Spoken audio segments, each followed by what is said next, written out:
اعوذ باللہ من الشیطان الرجیم بسم اللہ الرحمن الرحیم۔ شروع اللہ کے نام سے جو بڑا مہربان نہایت رحم فرمانے والا ہے۔ السلام علیکم ورحمۃ اللہ وبرکاتہ۔ دوستو، ابو ہریرہ رضی اللہ تعالیٰ عنہ کہتے ہیں کہ رسول اللہ صلی اللہ علیہ وآلہ وسلم نے فرمایا، اللہ تعالیٰ فرماتا ہے ابن آدم کا ہر عمل اسی کے لیے ہوتا ہے سوائے روزے کے، وہ خالص میرے لیے ہے اور میں خود ہی اس کا بدلہ دوں گا۔ روزہ ڈال ہے تو جب تم میں سے کسی کے روزے کا دن ہو تو فحش اور لا یعنی بات نہ کرے اور نہ ہی شور و غل مچائے۔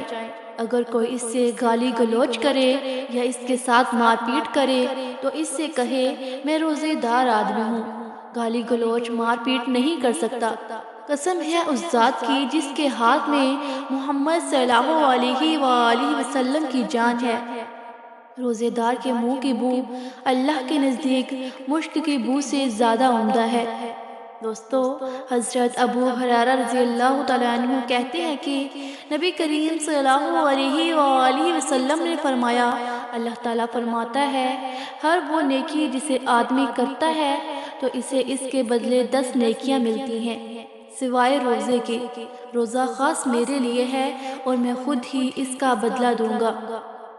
سہل بن سعد ساعدی رضی اللہ تعالیٰ عنہ کہتے ہیں کہ نبی کریم صلی اللہ علیہ وآلہ وسلم نے فرمایا، روزہ دار کے لیے جنت میں ایک دروازہ ہے جسے ریان کہا جاتا ہے، روزہ دار کے سوا کوئی اور اس دروازے سے داخل نہیں ہوگا، اور جب آخری روزہ دار دروازے کے اندر پہنچ جائے گا تو دروازہ بند کر دیا جائے گا۔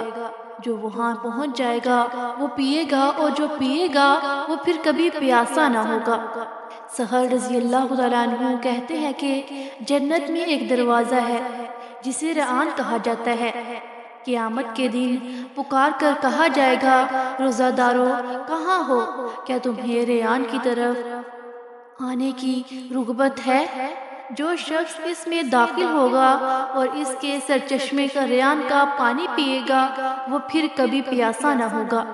جب وہ داخل ہو جائیں گے تو وہ بند کر دیا جائے گا، اس دروازے سے روزہ دار کے سوا کوئی اور داخل نہ ہوگا۔ دوستو، مزید اس طرح کی ویڈیوز دیکھنے کے لیے ہمارے چینل کو لائک کریں، سبسکرائب کریں، شیئر کریں اور ساتھ لگے بیل آئیکن کے بٹن کو پریس کریں تاکہ ہر نئی آنے والی ویڈیو آپ تک بآسانی پہنچ سکے۔